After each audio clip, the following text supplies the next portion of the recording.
General. Yesterday, I was very pleased to see the AG defending the principle that every woman in this province has the fundamental right to make her own decisions about her health care. I am certain that every member in this legislature would also agree that women have the fundamental right to access health care without fear for her safety, privacy, or dignity. I speak for my constituents when I say that I was terribly disheartened to hear of the acts of the harassment and intimidation directed at Ottawa women exercising their right to choose. Speaker, that kind of hatred, aggression toward women is absolutely unacceptable. That is why I was very pleased to hear that the government intends to introduce legislation that would create safe access zones outside abortion clinics and ensure women across Ontario have safe access to health care services. Can the Attorney General inform this House about the government's planned legislation to be introduced this fall? Thank you.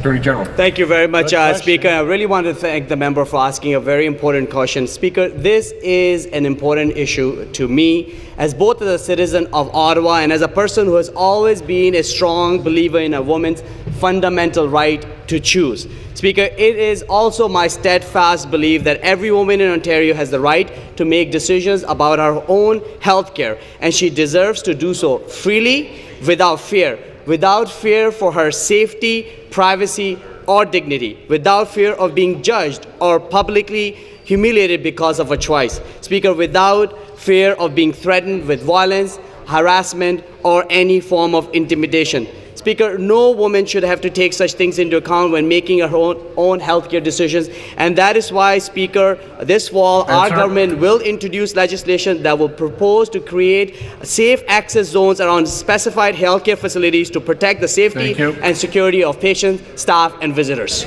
Supplementary. Thank you, Speaker, and I would like to thank the Attorney General for his response.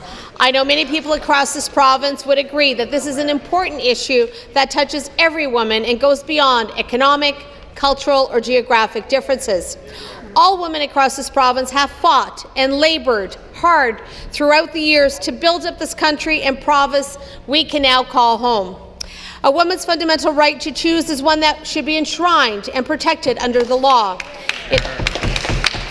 In fact, I understand that Newfoundland and Labrador and British Columbia are among the few jurisdictions that have legislated safe access zones to ensure protection of healthcare centres and women. I believe that our government will introduce strong protections that guarantee much-needed protections for healthcare centres across this province. My hope is that the members opposite will support the government's actions to ensure women in Ontario can continue to exercise their fundamental right. Can the Attorney General inform this House on our government's next steps? Thank you. Attorney General.